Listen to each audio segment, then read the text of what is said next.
I'm Edward Warfield, the publisher of Citybiz, and I'm honored today to interview Gaurav Bhattacharya, who is the CEO and co-founder, and Saumya Bhatnagar, who is also the chief product officer and co-founder of Involve. Welcome. Thank you, Edwin. Thank you for having us. We appreciate it. Thank you, Edwin. Really excited to be here. Can you provide an introduction to Involve, some key features of the platform, some of your customers, headcounts, so just some critical numbers so we can get our arms around Involve? You want to do it, Gaurav? Yeah, absolutely. Maybe I can give you a brief story about the company, Edwin. So, Sam and I, we co-founded the company, and we both come from New Delhi. That's where we were born and raised. I come from a blue collar family. Lost my dad to cancer when I was two. Mother was a blue collar parent, and just growing up, I got addicted to coding. I saw my first computer when I was 10 years old. So we've been both Sam and I met in a coding class in high school. So that's kind of the origin story. Is We both were fighting for the front desk. So in hindsight, didn't make either of us school, but she won. I think that's kind of what's predicated all our life afterwards. She always wins. And for this startup, Edwin, we had a couple of ideas. And Saume's idea won, so that's kind of how we started. And we have an interesting story of a pivot in the middle, and maybe Saume can touch on that in the near future. But a little bit about our company. We started 2 years ago, so we've been growing really fast. We went from almost zero to just under 100 customers now, and Shashi's helping us grow that, as you know. And we were only about 12 people 4 months ago. Now we are about to hit 60, and our goal is to get to about 120 by the end of the year. So we're growing fast. We work with some really amazing companies, a lot of other software as a service companies that are subscription based. That's our bread and butter. We really understand that market, and we work with companies like SCM Rush, which is a publicly traded 200 million ARR dollar business. Nintex, another really fast growing workflow management software company. TrustArc, which is a security company, and that's kind of who we work with. And what the company does and what the startup does is we're a customer intelligence platform, Edwin. And what that means is our goal is that we want to help all the other companies in the world become customer centric, really take care of their customers, understand their customers using data and machine learning and AI. So that's what we do. So, Soumya, let's go back. Let's start from your reflections on your childhood and how you and Gaurav got together and the journey to the United States. So, can you walk us through your childhood and the journey to the United States? Yeah, of course. Gaurav and I come from very different backgrounds in New Delhi. So I came from a family of about 50 doctors. We reached the same high school, and right off the bat, I hated him because he was the smart kid who was like just like chilling and getting was the top of the class no matter what. And my poor dad is burning a hole in his pocket, and I'm somewhere in the middle, but academics was a huge importance in my family. So he was like my target. I wasn't like, oh, I'm not working hard enough. I'm like, it's him. If he doesn't come number one, I would be. So it was pretty hilarious how, the minute he walked in, I was really mean to him. And that's what he keeps telling everyone. He's like, she's a bully, which is really hilarious. But again, we fought over the front desk. He didn't win, which automatically made him like slightly more cool than I did. But we kind of got talking. We became friends, and I kind of realized, which was at that time very interesting. I was one of the two girls in the coding class out of like kid 160 children, and he was one of the most feminist boys I have ever met. It was so amazing how, he automatically prioritized women equality and women in tech, which was so cool. And that's what got us like working on a project at that time. And it was basically a product that we built, which was kind of a patient experience platform, which helped identify which of the patients that are coming into the hospital and who are pregnant are going to do a gender based abortion. It was a big problem in India. So we started working on that because, again, we felt so passionate about it. And it started off as a project, but became a company really quickly. And we were really young. We were about 16, 17, I want to say. We sold it by the time we were 21. But it was an amazing experience just to grow a product, build a product so young, kind of learn how to manage, hire, fire, and all of the, baggage that comes with running a business. So my experience, like essentially with Gaurav and especially as co-founders, is I feel we've grown up together. We started off as kids who just wanted to learn how to code and build a video game, all the way to wanting to impact society with our skill set, and then in the process, learning so much together. Um, so now I think we're pretty telepathic at this point. We can complete each other's sentences. So, Gaurav, tell us about the platform. You mentioned it's a customer intelligence platform. And so, what role does AI and machine learning play, and how does the platform eliminate churn? That's sort of three questions in one. But if you could give us sort of an overview of the platform. Yeah, let me tell you about the platform, Edwin, and this is a really fun story because the way we started the company, we had for our second company, we just wanted to do something good. So Saumya and I started a volunteering platform. It was a community service platform. It was B2C. Anyone can go in, sign up, and find events to do around them to do good in the community. So we started in 2016. We had almost 4.2 million users. So we had a lot of users on the platform, but churn became a big issue for us. As soon as COVID hit in 2020, our entire premise, Edwin, as you can realize, we wanted to send thousands of people to do good in the community together. And COVID guidelines was that no more than six people need to hang out in public spaces together. So a lot of our model changed and our business model changed, and we were losing a lot of our users. And I remember it was September of 2020. We only had a few $1,000, I think $16,400 left in the bank, and we were about to go out of business. I think it was a 2 week runway left for us, and I remember I was writing an email to all our users apologizing to them, and I was just trying to say that, hey, we're sorry we let you down, but we have to shut the system.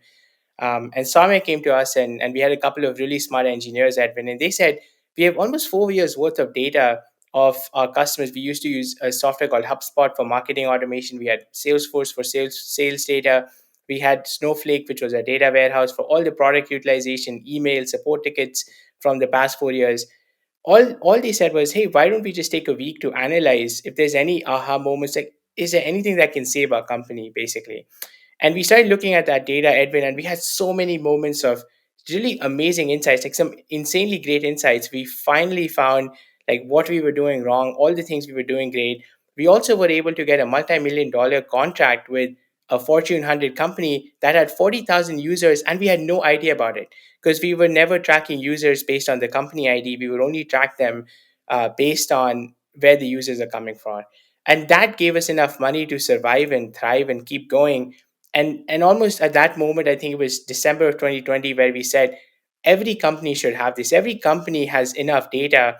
And Edwin, what happens is when a company starts their business, they know everything about their customer base, right? A company is nothing but a product or a service and a group of people that come together to make that product service and serve it to a group of customers. So you know your customers really well, you know them intimately.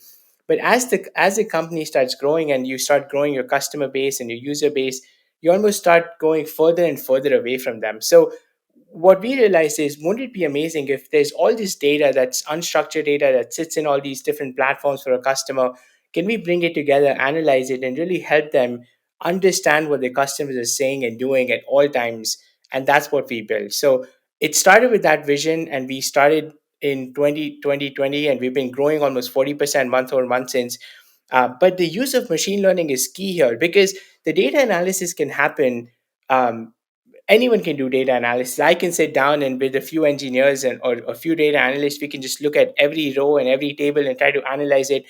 But what machine learning does is a couple of things. A, it can personalize based on the customer's data. So every company is different, right? Every company has different products and different services. So we can analyze and understand what are the unique abilities of that customer and different customer bases, and really do a segmentation or something we call a retro analysis or historical analysis. But we can look at a customer's last 10 years or last 3 years of how the customer base has evolved, and what complaints have they had, what things have they really enjoyed, and really personalized analysis for them, which kind of dictates on what customer health will look like moving forward. And that can happen, like we can analyze almost like a billion data points within, I think it was 14 days. That's one of the cool things we do, which would take years or even months for analysts to analyze. That can be done in seconds. And once that happens, what AI can do further, Edwin, which is amazing, is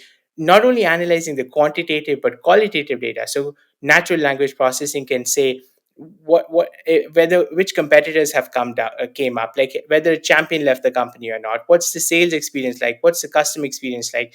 And then it can give personalized actions. So based on the data, we can say, hey, this customer is really happy, the renewal date's coming up, there's a perfect upsell cross sell opportunity, don't miss out on it. And that's how specific it can get. So I hope I answered your questions, but sound like you asked me, what does a company do, what's the use of AI, and uh, I hope I covered those.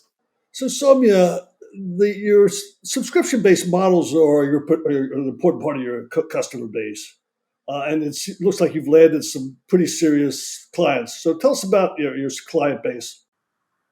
Yeah, so when we did an analysis of our customers, we realized that the reason why people bring us is we're a function of volume. There's a point after which you cannot throw more people at the problem. You cannot, put more systems in place, more processes at play. There's an inflection point after which, none of this matters. You need to maximize what you can do with existing resources. That's kind of where we come in. So, because of that, we, of course, deal a lot with subscription based B2B businesses because that's what we're good at. That's the skill set around our models that we've built.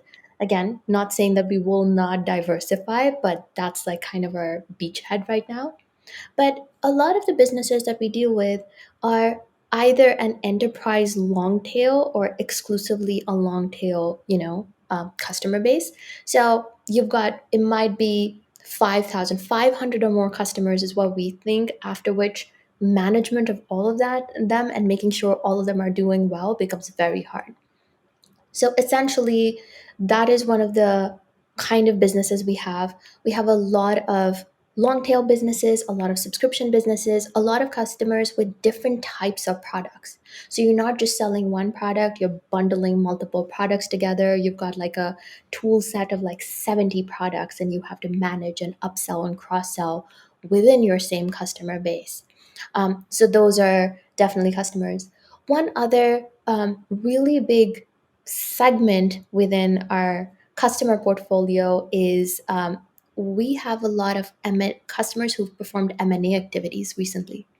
So one big way of growing revenue is either you upsell, customers within your customer base, or you buy more customers.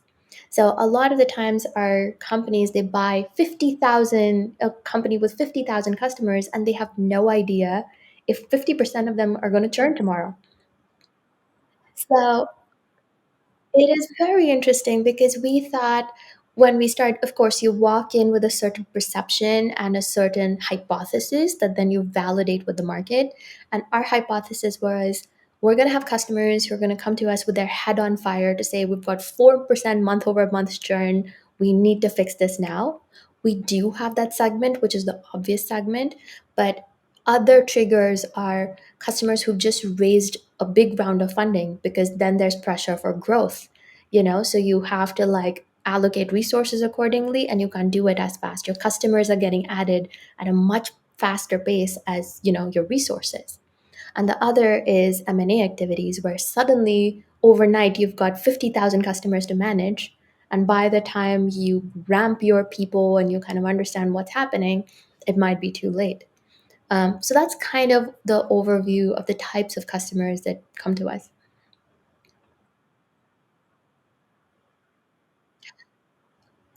We function in the B2B space, but because subscription businesses is becoming the norm in a B2B environment, I would say it's more causation than causality. So we're kind of going after, we end up getting more subscription businesses, but that doesn't mean we have businesses with monthly recurring or annual recurring revenue. We have transactional businesses. We've got OEMs, which are like construction companies, or we've got a customer who manufactures paint, like just house paint, and sends that.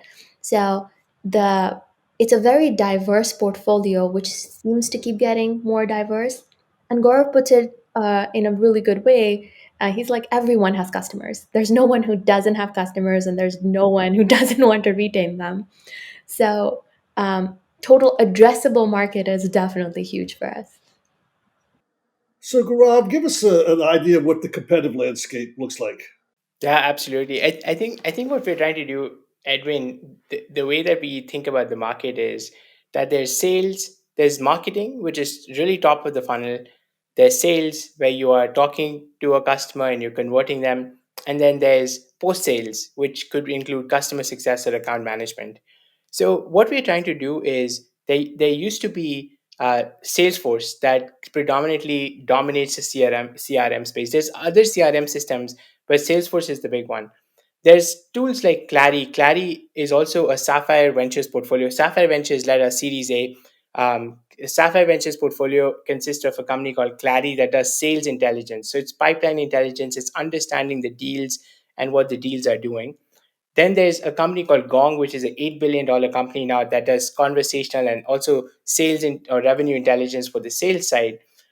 What we saw was missing in the market was exactly what Gong and Clary are doing, but for post sale. So once you have a customer, understanding what the customer needs, having efficient intelligence in the workflow, having actionable insights, and then being able to predict and prevent churn and grow upsells and expansions was missing. So that's what we're doing.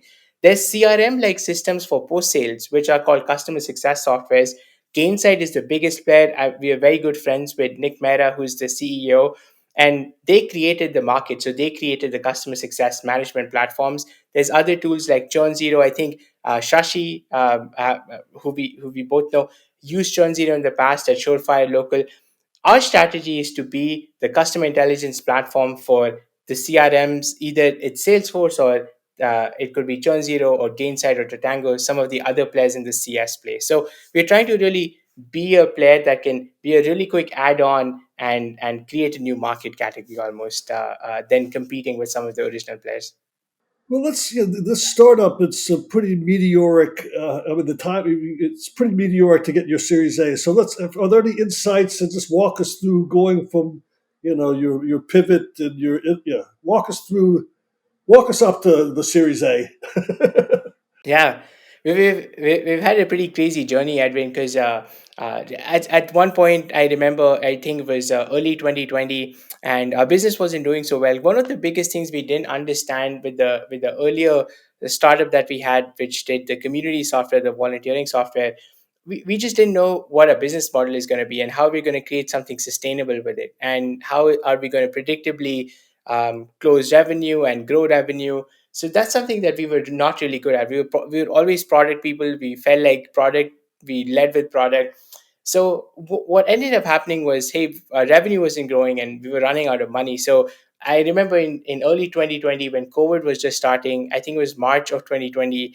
Uh, Swami and I were in San Francisco. We pitched every single VC. I think we had almost 120 conversations, and nobody wanted to give us any money because they felt like, and they were right, because they felt we didn't have a good business, and a good fundamental business. So I remember just knocking on every single door and talking to everybody, pitching the vision of how big this could be. And once COVID is over, this is going to be the next big thing. And no one believed us. So that was really hard. And then with this company, when we started Involve.ai and we pivoted, we had amazing traction. We had one of the things that we really believe on is just having a great team of people and then having an amazing product. And Shashi and I actually go back and forth because he's always talking and giving me advice on how you should focus on revenue. And I keep telling him, the best products win in the market. But we really believed that we had something that fundamentally can shift how people think about customer success and customer management.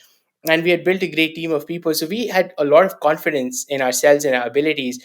And this time we were cash flow break even. So when we went out for fundraising, and we were not even fundraising, Edwin. So I think it was when in 2021 we had hit profitability. We had enough money. We were raising. We were getting customers. We were managing cash flow really well. And this was almost the opposite of our first company. So Sapphire Ventures came to us, and they found us through who's our chief customer officer now, Mary Poppin. She was at that time the chief customer officer at LinkedIn, and she's a thought leader in this space. So our partner, Kathy Gao, had reached out to Mary just for advice, and she said, "Hey, tell me more about what's happening in customer success." And she was like, "You got to talk to this AI company called Involve.ai." So that was our first conversation, and it just felt like a very natural partnership. Like we really believed in Kathy's vision, and she had done a lot of research on the space, and she had some really interesting insights. So we were not even fundraising, but uh, I remember like Swami and I were talking, and we were thinking that 4 million would be a good Series A round, because that was the average Series A that happened that year, and we got oversubscribed and ultimately ended up raising 16 million. Um, I have never seen a more seamless. I think Sapphire made it extremely easy for us to raise, and they have great credibility. So as soon as they came in, everybody wanted to give us money, which was exactly opposite from last year in 2020 when we were struggling and no one wanted to give us money. So I think this was a smoother fundraise. Usually it's not as easy. So we've been on both sides, Edwin, but this one, it was almost meant to be, and it was a very seamless process for us. Well, it's always nice to raise money when you're profitable. Yeah, and one thing that happened here is we were more focused at this time on people rather than money. And I think that really helped us get the right people involved with our company. It's not about, of course, a lot of it is about the capital, but more importantly, we kind of changed our priorities where we said, we with our Series Seed round with Bonfire Mentors, we actually got lucky. Like we just found a person who believed in us, but we weren't quite looking for that. We were just looking for money, and we just, we had this additional luck with Mark, who's just amazing and has been our biggest proponent.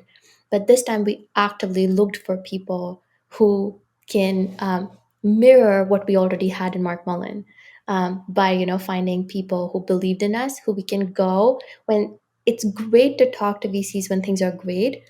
We want to have the same conversation with VCs when things are not so great. And usually that's what, like, we realize that every entrepreneur talks about when things are great and just like kind of buries when things are not so great. It's actually the other way around. Usually things are not so great and sometimes they're great. So we wanted to be able to talk to someone and get someone, and that's why we were very, I think this time we were more opinionated than we were the last time as well. So let's talk a bit about the other key members of the team. Yeah, yeah, share some of the other important members of the team. Yeah, I can certainly chat about that, and Sam, if you want to plug in. So the roles and responsibilities that we divide up amongst ourselves. Edwin, Samir runs product and engineering, and I run go to market. That's the duties amongst us. We have Shashi, who we're just incredibly proud of. He is our VP of marketing. He actually used to work for a customer, one of our customers called Surefire Local. He was the CMO there from the early days when they just started. I remember I did a reference call with Chris, who's the ex CEO, or who's the CEO of Surefire, and he had just incredible things to say about Shashi. So he runs up our marketing. We have Shannon, who is our VP of sales.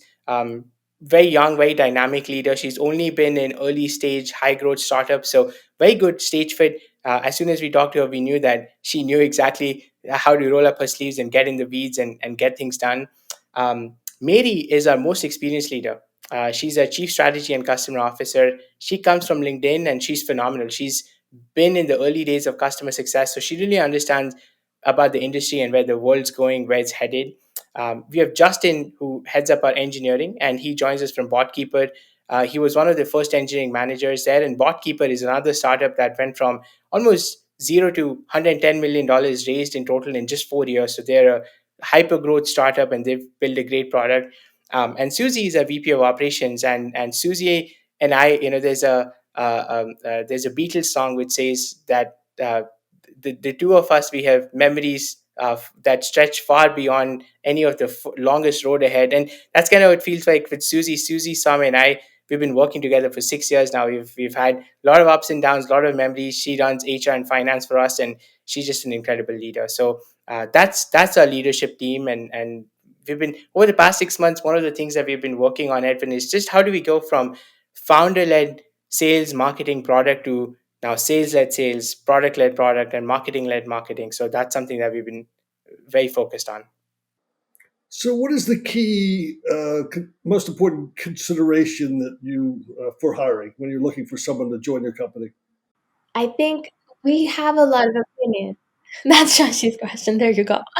We do have a lot of opinions about it, but the only one thing that we all agree on with respect to hiring is they have to fit within the values that we want to set for the company. So we have our top value is to be customer and product obsessed, to be collaborative, to have accountability, to lead with optimism, purpose, and gratitude. So, and we are trying to, and operative word being trying because some days it doesn't happen, but we cognizantly try to live our values. So that is very important for us that the person who comes on, leads with those values, collaborates, and, works in our organization with others in the same way. And, we've just got such amazing talent because of that. We're getting people who have grit, who have perseverance, who continue regardless, who have each other's backs. And I would love to say that I worked with so many teams, and this I think is the best team that I have worked with. And this is, I think, the only change we've made in the hiring process, where skill sets can be developed, but soft skills and values cannot. And that's what we look for first. Yeah, I think it's spot on, Edwin. And there's a quote by Peter Drucker that says, "Culture eats strategy for lunch." So we're very focused on culture, and we try to find people who fit our cultural values first. Then we also look for stage fit, right? Are they, because a lot of people can be amazing, but they can be amazing at Microsoft and Google, but not really at a startup. So it's really important to find those people. And then if they pass those two, which is really hard, then they get to like, can they actually do the job? Are they going to be good at it? But that's our last consideration, which is crazy, right? So, I watched the video, Gaurav, or that you were preparing on the stuff on your product pipeline. But given that Saumya's title is Chief Product Officer, so can you tell us what's in the pipeline, Saumya? Yeah, of course. So the biggest thing that we're kind of realizing as we're putting our product in front of people is we're not getting slotted as a exclusive customer success solution anymore. We're getting people are looking at us as a growth engine for within your customer base, especially with the market conditions right now.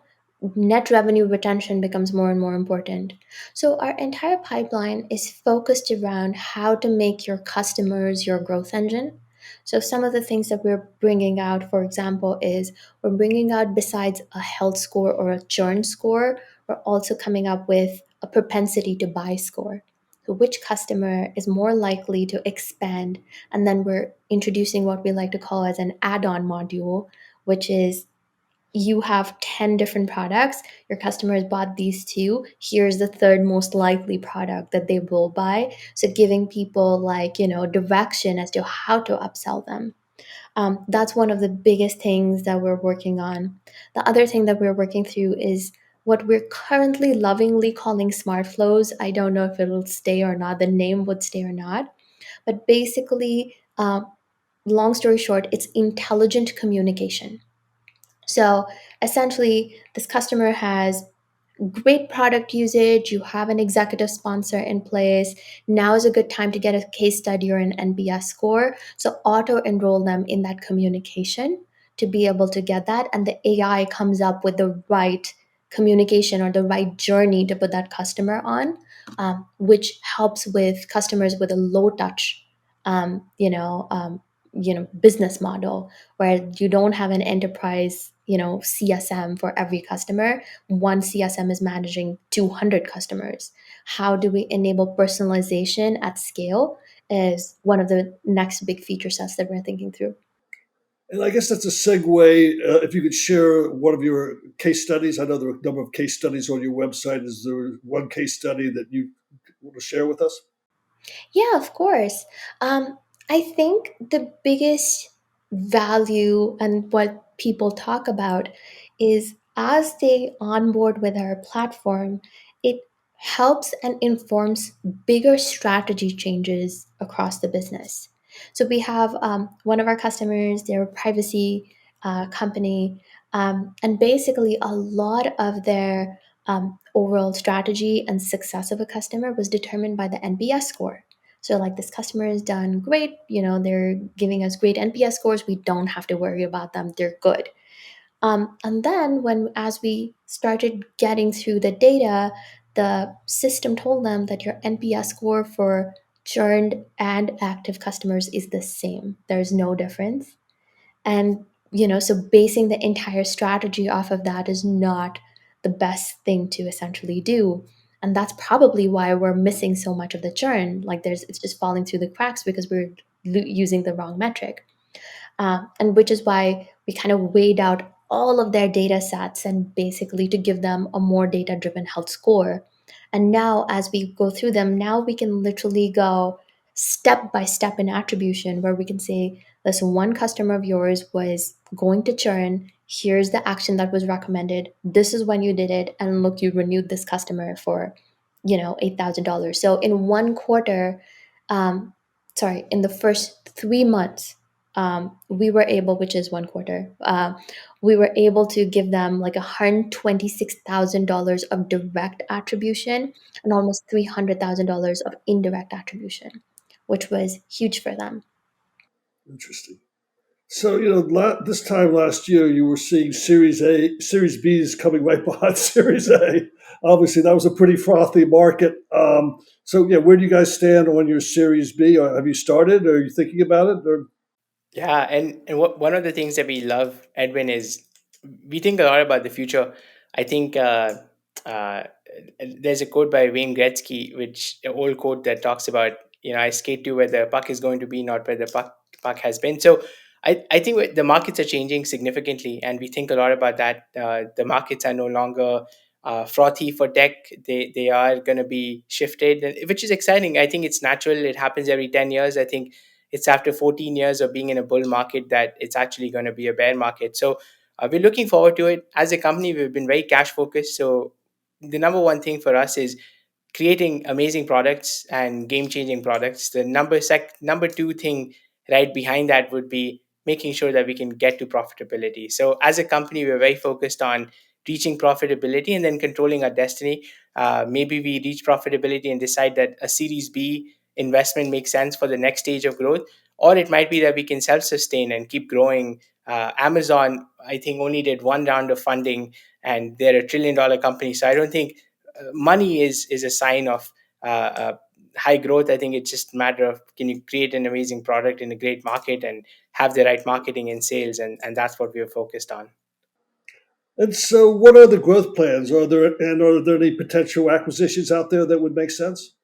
Yeah, absolutely. Great question. We actually we are working on something, and we haven't announced it yet. It's still very early in the pipeline, but something very interesting came to us, and so we are open, Edwin. I think that's a great question because we want to make sure that we are on top of any new breakthroughs that are happening, especially in this market. I do feel that there's going to be technology companies that started as cool products, but they just couldn't find product market fit, or they were not able to just grow the business or raise money.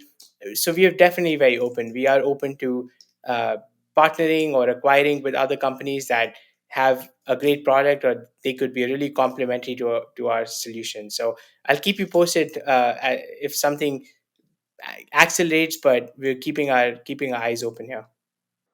So I want to give credit where credit is due. So the next question I did not come up with. So if you say this is a great question, then you're complimenting Shashi. So, what are your dreams and aspirations? That's one of the hardest questions. I feel like the dreams and aspirations change for especially us year over year. In like when we were raising Series Seed, all we wanted to do was like be able to build something with our hands and be able to see it in the market and be able to raise money while doing that. And then now, like when we were in the process of Series A, we were like, that's it. If we raise Series A, all dreams are like done. But I feel just in from a very grand scheme of things, my purpose is to be able to ideate, build something new, and be able to see it valued the way I see it should be, valued. That's like, I think, the biggest dream that I have. I've always been a product person at heart. So just building something, ideating on something, and always having that opportunity to create something new and something that's not been built before is like the biggest dream. And I think I'm accomplishing that, but just that dream never like quells. Like there's always something new to do. I feel I'll be pretty upset when we don't have something new and innovative to think about. Like I talk to Shashi like every other week and I'm like, "Hey, I have this great product idea." And he's like, "Oh no, slow down." Which is kind of but that is kind of essentially the dream and aspiration. I think everything else will follow, as Gaurav said, but being able to build not just differentiated but innovative product essentially is the dream. Gaurav, are there any dreams and aspirations that you want to share with us? Yeah, I can talk about mine, Edwin. I think just growing up, one of the things I cared deeply about was in the early days. My father died of cancer when I was just 2 years old, and my mother never had a stable job for the first few years, and then she found a job that was very stable, and I feel everything good started happening afterwards for our family. One of the things that I care a lot about is creating that for others, creating that stability, creating jobs in the community. One of my personal missions is to be able to create 1 million jobs for through our company, and that would be amazing. I think McDonald's has about 6 million jobs. Microsoft is reaching around 1 million. So is Amazon. I think that would be amazing if you're able to do that through Involve. But that's one of our goals. The second goal that I think goes back to what Saumya was saying. I would love the opportunity to create a product like Apple has created or some other companies have created where millions of people use it. It would be phenomenal if we have 1 billion users of something that we create. So very focused on creating a great product or technology that can impact and be used and loved by 1 billion people. I think if we can even get to 10% of that, that would be a huge success. But that's what keeping high aspirations. That's one of my biggest goals. So you've seen all the questions in advance. We're going to have a little wrinkle to the end of this. So Soumya, I wanted to ask Gaurav a question that you've always wanted to ask, and then Gaurav, you're going to ask Soumya a question. Uh, that yeah. So Soumya, is there a question that I should have asked Gaurav, or that you would like to ask Gaurav? Yeah, I'm just curious of like, let's say, I've never asked you this question, but what would be an alternate career for you? So let's say if you were not doing startups, or you were not running product at startups, like what would you be doing? Very good question. um I think if like, and this is like hypothetically, I would have loved to be a doctor like my parents and how they wanted me to. It's a different situation that I can't look at blood and I faint. I literally do. But that aside, I would have loved to, um, and especially like I always wanted to emulate my dad in every which way. I was like, I even tried for like a year to have a little mustache, and that's a true story. You'll see a lot of pictures. I wanted to like look like him so much that I drew on a mustache, and I'm like, I look like dad now. So I always wanted to kind of be a lot like him and do what he does. So yes, I would have been a doctor. I don't know how good of a doctor I would have been, but I think I would have loved to be a doctor. Got it. Really? Oh, I'm glad you think that. Yeah. Well, the next time you have a headache, we'll see. Um, Perfect. I'd love to kind of understand like who were I don't know if you've talked about this a lot, but who were your biggest influences? Like who did you look up to growing up? And who did you want to be like? Oh, what a great question. I think one of my biggest, and it's not going to be a person, but I think I do feel that having a first computer at home changed a lot of things for me because I was just so motivated and inspired. I remember I think it was 1996, so I was 4 years old. I was born in 92. It was 96 when my brother and my mother, I think they got a computer from their job, and it was like a old computer. So it was a Windows 95 PC. It probably didn't work properly, so they gave it away. And my brother was entrepreneurial enough that he convinced my mom to get it and basically pick it up from where she worked. And I remember that just we had this old modem internet connection, which would make that beep beep beep beep kind of sound before connecting. And it would be like 128 kilobytes per second, so it's extremely slow connection. But we would connect to a dial up, it was amazing. I started learning coding then, so I think it was just phenomenal to just have a computer at home. I think that was my first biggest motivation. I was just excited to see that you can search the world's information and talk to other people and make new friends at the same time, play video games. I was glued to And it. I was download a whole movie in 2 weeks, which was Yeah, totally. And a funny story on that. Every time you download a music video, you know how Edwin, I don't know if you remember this, but the old days it would show you how much time is remaining, and the files would go from here to there. I don't know if you remember that icon, and it would be so slow. Yeah, it would even say it was so slow that it would basically say that you have 14 years remaining or 18 years remaining. Well, Gaurav and Saumya, it has been a delight. I love your story. It's a fantastic story, and we look forward to following you as you go to follow your dreams and aspirations and your Series B, or theoretically it's just a Series A, and you just hire a million people off of a Series A. So we look forward to following your story. Thank you. thank you very much. Appreciate it. Thank you for having us, and you did great, Edwin. You asked really good questions.